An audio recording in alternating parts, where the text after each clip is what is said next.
Hello, everybody. Buddy Webb, Midland, Texas. Here's an email that I'm going to send to Mayor Blong and Chief Police Snow today. Y'all let me know what you think. This is a who, how, why video I'm sending to the mayor and the chief of police, and y'all let me know what you think. Okay, I'm going to call it No Danger. I made a video of the last email that I sent to y'all, and it's had almost 4,000 views, so I'm going to do that again with this one. My hope is that by putting this evidence out in the public, we can get the tunnels and the underground homes exposed, solve multiple murders, and stop these crimes against me and the many other victims. I posted on my Facebook today and said the person that shot me wasn't in danger because I didn't know they were under my home. What does that tell you? A Facebook friend replied and said, everything. And I replied, I agree. They could have left out of the same tunnel they come from, but they made a choice to cut my phone lines and shoot me. The police claimed that I was crazy because I was reporting people in the attic and that I'd accidentally shot myself with my shotgun, but the evidence tells a different story. Here's what happened. I'd come home from the grocery store and I noticed that somebody had been inside my home again. I'd been reporting burglaries to the police for over a year by this time. I got the idea to tie wire my spare door shut to try and compartmentalize my home. The ex-wife had told me there was a trap door here, but she did not tell me which room it was in. I now know that I trapped a burglar in my guest bathroom, but I did not know that at the time. The proof were pry marks found on the inside top door jamb. This was a dire situation for these criminals because I was on the other side of the door with the gun and every right to protect my life and property. Now the criminals could have called the police and told them that they were a burglar who had got trapped while breaking into a private home, but if they did that, then they'd be arrested. It would expose the hidden access to this home, the tunnels, the underground homes, along with the many crimes and murders connected with them. They chose to cut my phone lines and shoot me instead. The plan was for me to bleed out and die, and the police would claim that I was crazy and that I shot myself. It's perfect murder. Nobody believed you shot by somebody under your home. By a miracle of God, the shot threaded the needle between an artery and a vein, allowing me to crawl out and survive. At the time, I was not sure what had happened because I had been ambushed. I now know that the shot came from under the cabinet in my utility room. I believe this was the location of the trapdoor that my ex-wife had told me about. This trapdoor explains how MPD officers Davis, Dickey, Chatwell, Angel, and Hale were at or inside my home without being seen on the security cameras that saw Woodward and Naylor arriving minutes earlier. Ricky Ronaldo, a previous resident of my home, told me that him and his brother used to go in the tunnels under this home when they lived here. And multiple people are now documented saying that underground homes are here with many details, and supporting evidence was found on old Google Maps showing that one of the 4 underground homes is in my backyard. Tisha Brumley told me that her sister used to go to those show parties and confirmed they were held in the underground homes. The ex-wife had told me in so many words that a lot of people were here when I shot. I believe that some kind of underground party was happening on the night of this murder attempt. That means there are a lot of witnesses and or accomplices out there. Burglar alarms have been going off in my attic over and over before I shot, which was recorded on a voice recorder that I told Detective Rodriguez about at the hospital. Officer April Chandler stated that she found my voice recorder along with my 222 guns and they were checked into evidence, but I found this to be a lie when I got the evidence logs. The guns were checked in by Sergeant Matt Davis, but the voice recorder had gone missing. It looks like Davis checked in the voice recorder before he quit the police department in December 2013, along with 2 empty shotgun shells. This was 22 months after the murder attempt. He scribbled out one piece of evidence, item number 4, which was a haul, and hand wrote in voice recorder and spent shotgun shells. Like it wasn't there no more. Hand wrote it in. Matt Davis later wrote on my YouTube channel, I stole the evidence and nobody will ever find out, buddy. Ha ha ha.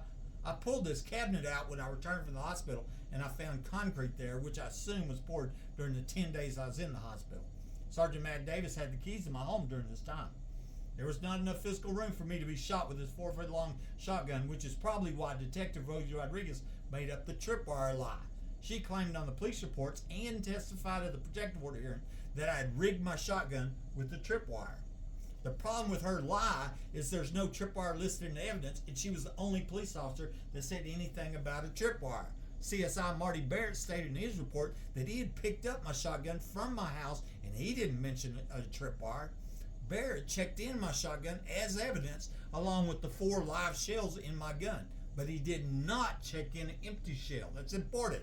If I had been shot with my gun, as was falsely stated by the police, then there would have been an empty shell in the chamber of my gun that he would need to remove before he could eject the 4 live shells. This is why Matt Davis checked in the empty shotgun shells before he quit the police department. It is proof showing that I was not shot with my gun, and that means somebody under my home had shot me. Lisa Rogers told me that I was shot with a .45 handgun, and that does fit the space requirements.